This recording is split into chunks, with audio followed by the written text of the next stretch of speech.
विरोध में हूं, इसलिए नहीं कि इसमें मुसलमान का क्या होगा, हिंदू का क्या होगा, से दल के साथियों से धोखा करके भाजपा सात निश्चय का कार्यक्रम भी मैंने बनवाया। पहली बार सीए एनआरसी की चर्चा हुई तब मैं नीतीश जी के साथ था और इसी मुद्दे पर नीतीश कुमार ने उस समय लोगों से दल के साथियों से धोखा करके भाजपा के साथ मिलकर इस बिल को लाने में, इसके प्रावधान को देश में लागू कराने के पक्ष में वोट दिया था। तब मैंने खुलकर दल में रहते हुए विरोध किया, उनके दल को छोड़ा और मैं बिल्कुल ही इस पूरी परिकल्पना के, इस अध्यादेश के, इस कानून के विरोध में हूं। इसलिए नहीं कि इसमें मुसलमान का क्या होगा, हिंदू का क्या होगा, भाजपा क्या कह रही है, विपक्षी दल क्या कह रहे हैं। इस पूरे कानून के विरोध में इसलिए है कि ये संविधान की मूल भावनाओं के विपरीत है। जो इस देश के फाउंडिंग फादर्स हैं, जिन लोगों ने इस देश को बनाया, जिन लोगों ने संविधान को बनाया, उन्होंने इस बात को तय किया कि जाति, धर्म, वर्ग के आधार पर किसी भी तरह का भेदभाव नहीं किया जाएगा।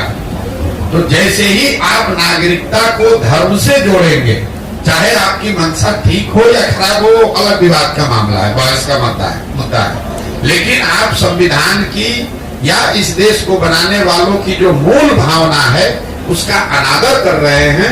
इसलिए मैं सीए के खिलाफ में पहले भी था, आज भी हूं और आगे भी रहूंगा। मैं कुंदन हो जाने जा रहा हूँ। मेरा एक सवाल है कि चिराग पासवान को लेकर ये सनसेट खत्म हो चुका, वो एनडीए में हो, एनडीए के लिए इतना महत्वपूर्ण कैसे है चिराग? अब ये तो जाकर एनडीए वालों से पूछिए कैसे महत्वपूर्ण। देखिए, जिस भाजपा को आप लोग इतना ताकतवर समझते हैं, ये देश मान रहा है, अमित शाह, मोदी वगैरह, अगर आप इनको गहराई से, करीब से अगर देखना, जानना, समझना चाहेंगे तो आपको पता चलेगा कि जहां पर इनके खिलाफ लोग या राजनीतिक दल खड़े होकर मजबूती से चुनाव लड़े और इनको हरा दिया, वहां पर कभी इनकी हिम्मत नहीं हुई फिर से खड़ा होकर चुनाव लड़ने की। तो बिहार वो भूमि है जब 2015 में अमित शाह और मोदी अपने सारे प्रयास के बावजूद उनको सफलता नहीं मिली।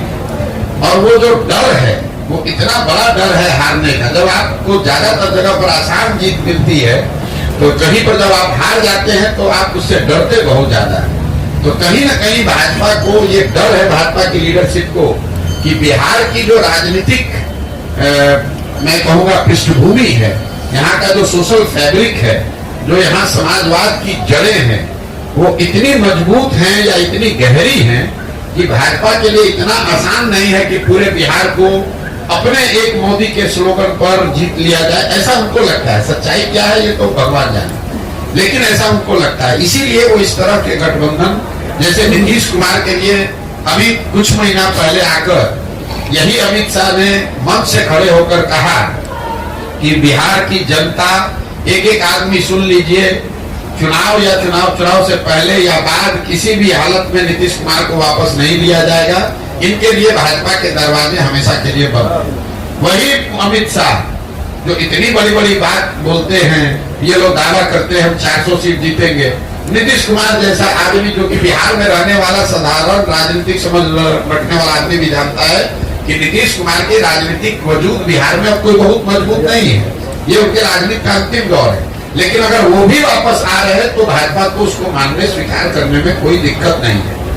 तो ये इसकी वजह यह है कि बिहार की राजनीतिक भूमि को भाजपा इतना आसान मानती नहीं। चाहे वो चिराग हो, उपेंद्र कुशवाहा हो, मांझी हो, नीतीश हो, चाहते हैं कि जितने लोगों को साथ में रखे ताकि ये खतरा ना हो कि कहीं 40 में 2-4-5 सीट का नुकसान हो जाए।